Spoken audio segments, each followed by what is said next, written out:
Parking को cash में बेचने के लिए एक बिल्डर को ईडी ने अरेस्ट किया। आप भी सोच रहे होंगे, जैसे मैं भी सोच रहा था, कि न जाने कितने ऐसे बिल्डर्स हैं जो पार्किंग कैश में ही तो बेचते हैं। अधिकांश बिल्डर्स दरअसल पार्किंग कैश में बेचते हैं। तो क्या पार्किंग को कैश में बेचने के लिए भी ईडी अरेस्ट कर सकती है? जी हाँ, कर सकती है। क्यों कर सकती है, कैसे हुआ, ये सब कुछ जानने के लिए जुड़े रहिए हमारे साथ वीडियो के अंत तक। नमस्कार, मैं हूं वरुण सिंह और आप देख रहे हैं स्क्वायर फीट इंडिया।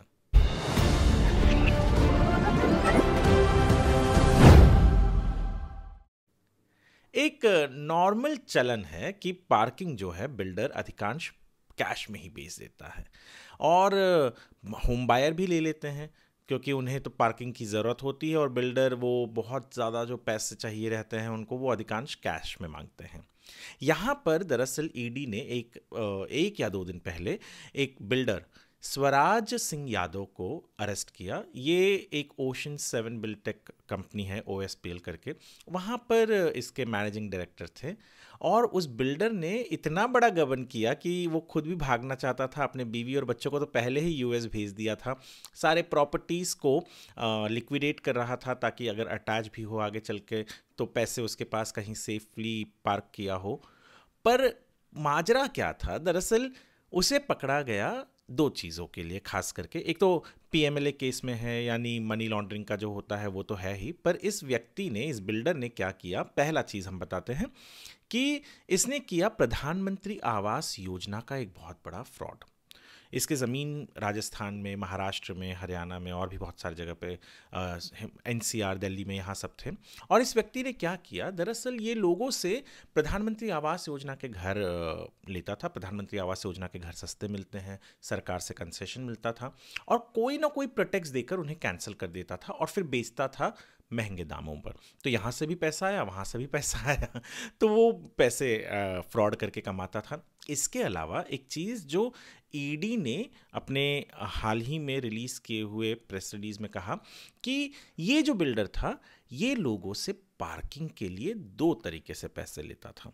समझिए, एक पार्किंग का अमाउंट X है, तो उसमें से एक बहुत छोटा अमाउंट वो कहता था कि आप मुझे जो प्रॉपर चेक है उससे दे दीजिए, मेरे बैंक अकाउंट में दे दीजिए या ऑनलाइन ट्रांसफ़र कर दीजिए। बाकी जो बड़ा अमाउंट है वो कैश में लेता था।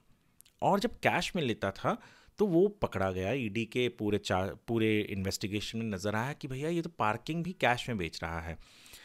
शायद वो ऑफिशियल्स ने ज़्यादा रियल एस्टेट नहीं देखा होगा, क्योंकि आमतौर पर तो हम देखते हैं कि हर बिल्डर कैश में ज़्यादातर लेता है। और अगर ईडी इस तरीके से इन्वेस्टिगेशन करेगी तो मुझे लगता है 90% बिल्डर इस देश के ईडी के जो शिकंजे में होंगे।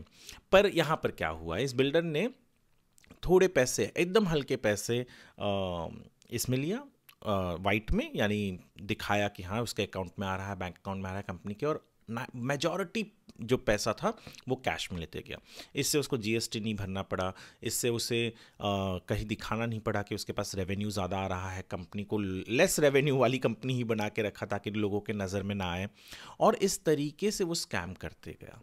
एक तो दूसरा स्कैम हमने पहले बताया आपको, प्रधानमंत्री आवास योजना में जो घर अलॉट होते थे लोगों को, या जो घर वो देता था लोगों को प्रधानमंत्री आवास योजना, किसी ना किसी प्रेटेक्स्ट पे कैंसिल करके फिर उन्हीं को या किसी और को महंगे दाम में बेचता था, कह के कि भैया आप तो लेना पड़ेगा। तो जो लोग पहले पैसे दे के फिर वापस से पैसे दे के घर लेते थे, यानी प्रधानमंत्री आवास योजना के लिए पैसा दिया, आप नए घर, वही घर के लिए और पैसा देना है, तो वो पैसा तो आता ही था उसके पास। वो जो कैंसिलेशन वाला पैसा था वो तो लौटाता नहीं था कोई बिल्डर, और ये बिल्डर भी नहीं लौटाता था। तो वो पैसे तो आते ही थे, और यहाँ पर कैश में भी आता था इसको। तो ईडी ने, आप मानिएगा नहीं, मैं जब पढ़ रहा था प्रेस रिलीज तो उसमें ये लिखा है कि भैया एकदम रात के 2:30-3 बजे, सुबह 6 बजे इस बंदे को कोर्ट में प्रेजेंट करके उसको अरेस्ट किया है। तो यानी सोचिए, इतना डर था, क्योंकि इस बंदे ने अपने परिवार को तो पहले ही बाहर भेज दिया था और बहुत सारे प्रॉपर्टीज़ भी बेच रहा था। पर इम्पॉर्टेंट मुझे ये लगा कि जो हम कैश में डील करते हैं रियल एस्टेट में, वो एक बहुत ही ज़्यादा, मतलब हम बहुत लाइटली लेते हैं, बिल्डर्स भी बहुत लाइटली लेते हैं कि हाँ चलो थोड़ा कैश ले लेते हैं। पर थोड़ा सा ही कैश यहाँ पर इतना बड़ा बवाल बन गया कि अब उस बंदे के खिलाफ पूरी एजेंसी लगी हुई है, और सही तौर पर कहे तो लगना ही चाहिए, क्योंकि आप GST बचा रहे हो, आप टैक्स बचा रहे हो, पर होम बायर को लूट रहे हो, होम बायर को कोई बेनिफिट नहीं मिलता।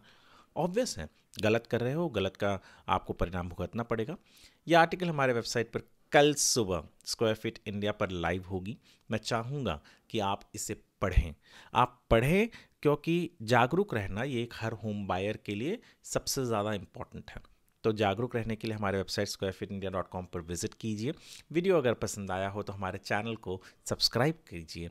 ये वीडियो को आप लाइक और शेयर भी कर सकते हैं। और वीडियो देखने के लिए आपका धन्यवाद।